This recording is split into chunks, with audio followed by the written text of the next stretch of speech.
Et enfin, pour clore ce journal, on apprend la mort de Massimo Solomos, connu sous le nom de Marlon, rédacteur en chef de l'ancien Daily Bugle, devenu le New Bugle il y a maintenant plus d'un an. Il avait commencé sa carrière en tant que journaliste au sein du journal satirique Le Pigeon Goudronné et rentra à la rédaction du Daily Bugle, alors en pleine banqueroute quelques années plus tard. Son livre sur les coulisses de la presse, sorti dans les années 90, avait fait grand bruit et l'avait propulsé au poste de rédacteur en chef.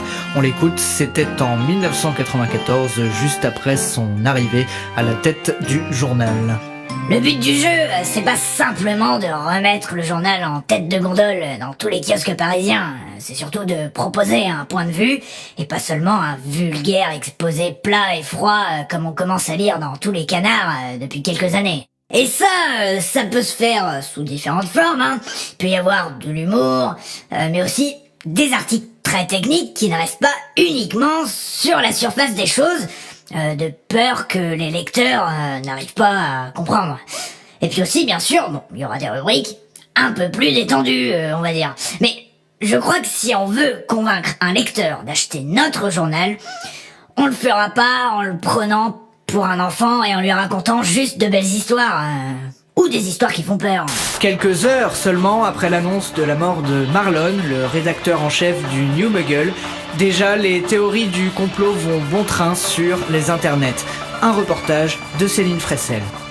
Quelques heures seulement après l'annonce de la mort du rédacteur en chef du New Bugle, la toile s'est déjà emparée de cette information et certains commencent à voir dans les circonstances de sa mort des coïncidences plus que troublantes, comme le montre ce commentaire sur Facebook. Il est mort dans une clinique privée dont les actionnaires principaux sont des proches des Lémuriens. On peut toujours rêver pour avoir une autopsie. Ou encore, Mort le 21 avril, jour des morts dans le calendrier lémurien.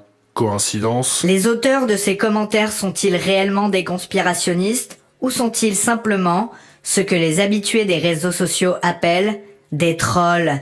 Difficile à dire.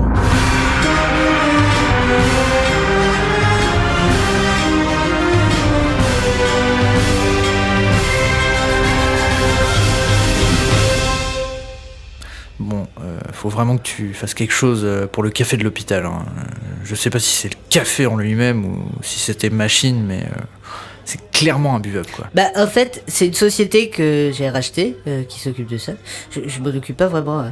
Mais je vais voir ce que je peux faire. Merci pour l'info. Ça commence à quelle heure 10h30. Voilà, on a le temps pour un autre café, du coup.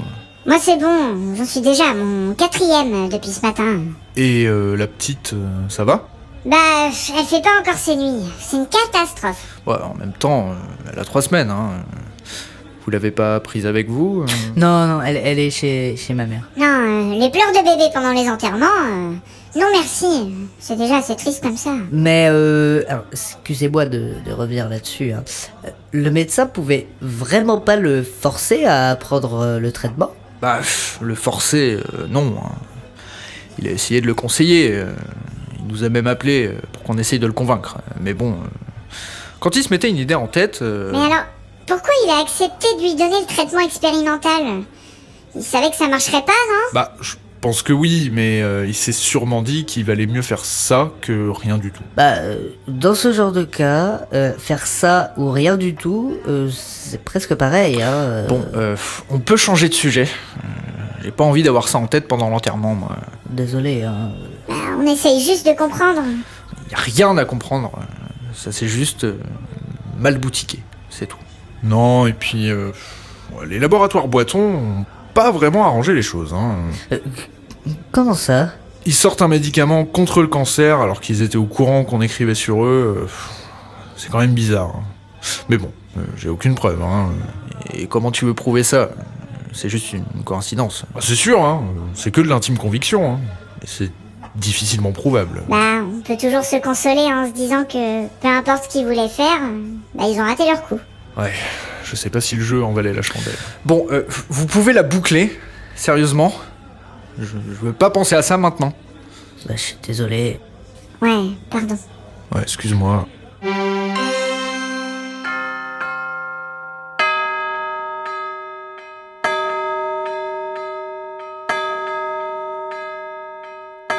Nous sommes réunis ici présents dans la demeure de notre Seigneur pour célébrer non pas le départ d'un homme, mais bien les traces inamovibles qu'il laissera à jamais dans nos mémoires.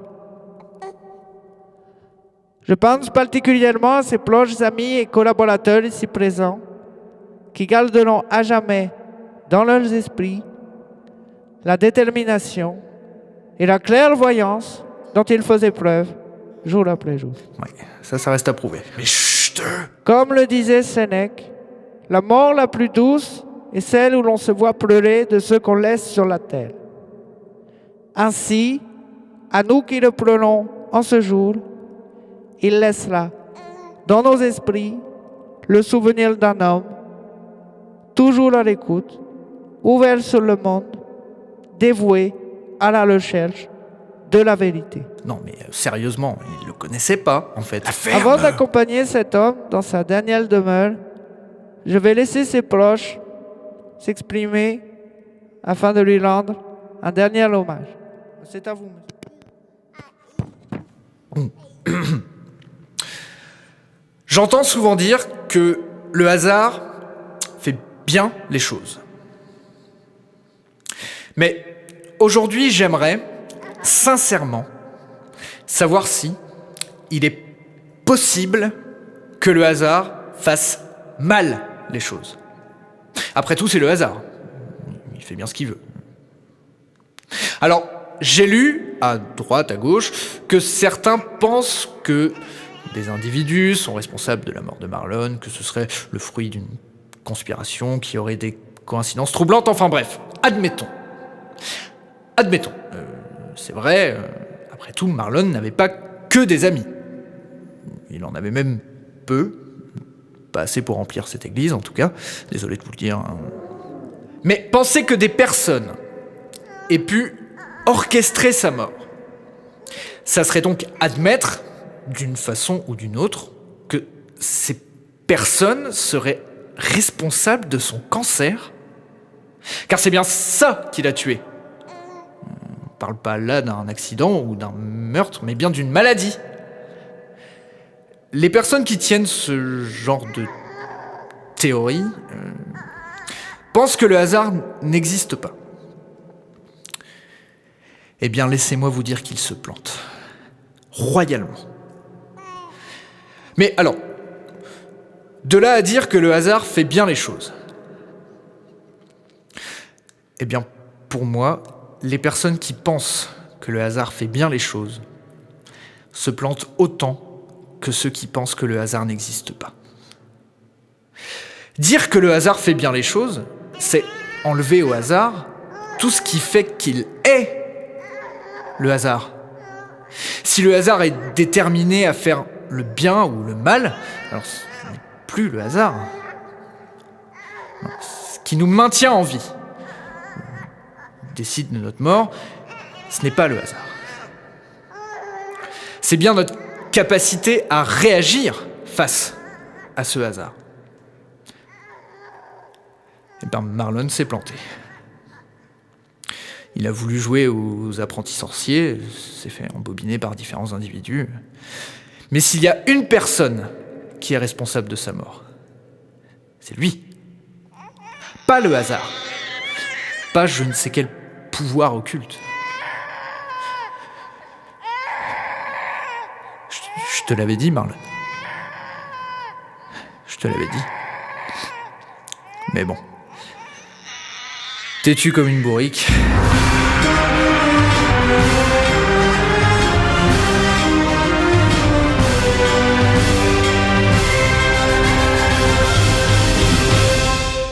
Bon, du coup, comme il n'y a pas eu de numéro samedi dernier, numéro spécial mardi.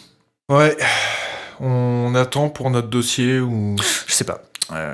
Moi, j'aurais tendance à dire que le meilleur moyen de rendre hommage à Marlon, ce serait de faire comme il aurait fait. Oui, donc on publie pas, quoi. Non mais, ce que Marlon aurait fait à notre place. C'est-à-dire ? On va être têtus comme des bourriques et on va le publier. T'es sûr de ton coup ? On va passer pour des opportunistes. J'en ai rien à foutre. Ok, feu patate. Hein. Bon, prochain article. Les OGM, t'es sûr que ça te branche pas? Allez, bon, c'est parti. T'as des contacts? Non, et toi? Allô? J'arrive. Je suis convoqué dans l'ancien bureau de Marlon. Je sais pas par qui. Bonjour. Bonjour Larche, asseyez-vous, je vous en prie. D'accord. Comment allez-vous? La vie continue, hein, j'ai envie de dire. Si je vous ai convoqué, c'est parce que Marlon nous a laissé quelques recommandations dans l'éventualité où il lui arriverait ce qui lui est arrivé. D'accord. Et comme vous vous en doutez, son poste est maintenant vacant. J'y avais pas réfléchi, mais ouais. Et conformément à sa volonté, ainsi qu'avec l'approbation du conseil d'administration, j'ai l'honneur de vous proposer de le remplacer, moyennant finance, cela va sans dire. Je sais pas bien quoi vous répondre, honnêtement. Dites simplement oui, ça suffira. Oui, je suppose. Je ne pense pas qu'il y ait vraiment à hésiter. Hein. Quand vous dites moyennant finance, j'aurai droit à ma propre machine à café ?